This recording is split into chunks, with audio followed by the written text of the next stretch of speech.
राष्ट्रवादीचे प्रदेशाध्यक्ष सुनील तटकरे यांनी विलीनीकरणाच्या बैठकांबाबत अखेर कबुली दिली आहे। आतापर्यंत विलीनीकरणावर बोलणं टाळणाऱ्या तटकरेंनी दिलेल्या कबुलीमुळे राजकीय चर्चांना उधाण आलं। तटकरेंच्या भूमिकेतील झालेल्या अचानक बदलावरून रोहित पवारांनी त्यांना डिवचलंय। बघूयात।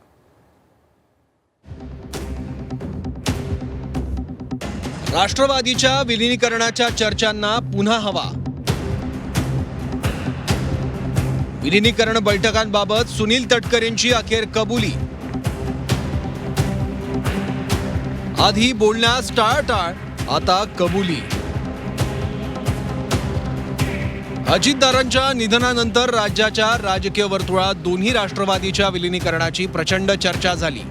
रोहित पवारांसह राष्ट्रवादी शरदचंद्र पवार पक्षातील नेत्यांनी त्याबाबत अनेक दाखले देत विलीनीकरण झालं पाहिजे अशी इच्छाही व्यक्त केली। पण याला राष्ट्रवादीच्या नेत्यांनी फारसा प्रतिसाद दिला नाही। पक्षाचे प्रदेशाध्यक्ष सुनील तटकरेंनी तर थेट कानावरच हात ठेवले होते। मात्र आता त्याच तटकरेंनी विलीनीकरण चर्चांबाबत कबुली दिली आहे। तसंच खुद्द अजितदारांनी आपल्याला बैठकांचा तपशील सांगितला असल्याचंही त्यांनी म्हटलं। त्यामुळे नव्या चर्चांना आता उधाण आलंय। तुम्ही दादांच्या एवढ्या जवळ तुम्ही होतात, विलीनीकरणावर तुम्ही म्हणतात की हे सगळीकडे असं म्हटलं जातं की विलीनीकरणाची चर्चा होती, अनेक पुरावे समोर आणले जात आहेत की वारंवार चर्चा सुरू होती। इतर कोणी नाही, खुद्द शरद पवार म्हणतात की 12 तारखेला त्याची घोषणाही होणार होती। तुम्हाला याची कल्पनाच नव्हती? श्रद्धेय पवारसाहेब काय म्हणाले त्याच्याबद्दल मी गेल्या 2.5 वर्षात कधी प्रतिक्रिया दिली नाही आणि आयुष्यभरामध्ये कधी मी देणार नाही। एक भाग आता 12, 18 किंवा काय तारखा किंवा कोण म्हणतो तर 9 तारीख, या बाबतीमध्ये ज्या वेळेला त्याच्यातलं आपण म्हणतात की कोणाजवळ सगळी माहिती आहे, कुठल्या कुठल्या बैठकीचा तपशील आहे, ती सगळी माहिती आहे, ती एकदा सांगावी ना। मग त्याच्यातलं काय प्रदेशाध्यक्ष म्हणून दादांचा एक विश्वासू सहकारी म्हणून मला काय ज्ञात असेल मी त्यावेळेला सांगेन। तुम्ही आता सांग, तुम्ही सांगणं गरजेचं काय तटकरे साहेब? मला आज सांगण्याची गरज नाही। तुमच्या भूमिकेवरती प्रश्नचिन्ह निर्माण केले जाते वारंवार। त्याचे उत्तर दिले मी। त्यांच्या किती प्रश्नाची उत्तर मला द्यायची आहेत, मला काय कारण? Why I to answer their question?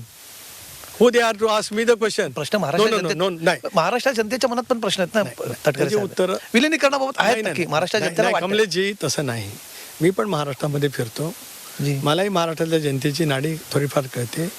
किमान 25 वेळेला उभा महाराष्ट्र मी फिरलेला आहे।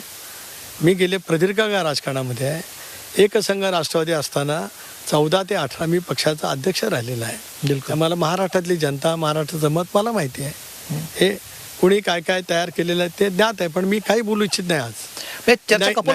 प्लीज या चर्चा कपोलकल्पित आहेत। मी काही बोलू इच्छित नाही आज। दादांच्या निधनापूर्वी दोन्ही राष्ट्रवादी काँग्रेस पक्षाच्या विलीनीकरणाच्या चर्चा झाल्या होत्या। ही बाब मी सुद्धा नंतर सांगितली। कुठल्या बैठकीला मी उपस्थित नव्हतो, परंतु बैठकीतल्या चर्चेचा तपशील दादांच्याकडून मला समजत येत होता किंवा सांगितला जात होता आणि एक निर्णयाच्या प्रक्रियेमध्ये आम्ही सामुदायिक कन्सेन्ससमध्ये होतो। त्यामुळे फार मोठं काय गौप्यस्फोट प्राजक्त तनपुरीने केलं अशातला का भाग नाही। कारण प्राजक्त असतील किंवा पवारसाहेबांच्या राष्ट्रवादी काँग्रेस पक्षाचे सगळे नेते असतील तर दादा एकटेच या सगळ्या, कारण दादा नेते आहे, कमांड होती, त्यामुळे एकटेच त्यांच्याशी चर्चा चालू होती। त्यावेळेला इतरांना, पवारसाहेबांच्या सोबत असणाऱ्या आमदारांना, माजी आमदारांना काय काय वाटत होतं त्या संदर्भात ते दादांच्याकडे चर्चेला उपस्थित असेल, त्याच्यात गैर काय आणि याच्यातला गैरस्फोट गौप्यस्फोट काही नाही। दरम्यान विलीनीकरण बैठकीबाबत सुनील तटकरेंनी उशिरा दिलेल्या कबुलीवरून रोहित पवारांनी त्यांना डिवचलंय। भाजपला सोडण्याची हिंमत त्यांच्यात नसल्याचा टोला रोहित पवारांनी लगावलाय। अजितदादा आज असते तर भाजपला 100% त्यांनी सोडलं असतं आणि 2029ला या महाराष्ट्राचे मुख्यमंत्री कोण झाले असतील तर अजितदादा पवारच त्या ठिकाणी झाले असते।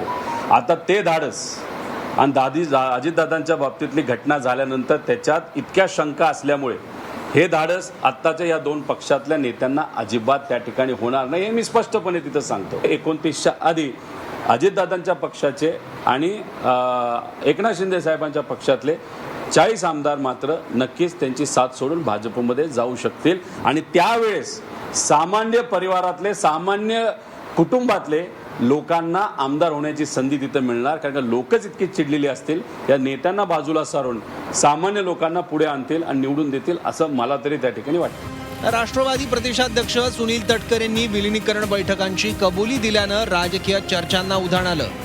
सुनील तटकरेंमध्ये झालेला हा बदल पार्थ पवारांसोबत झालेल्या संघर्षामुळे तर झाला नाही ना, अशीही कुजबूज सुरू झाली आहे. ब्युरो रिपोर्ट, झी 24 तास, मुंबई.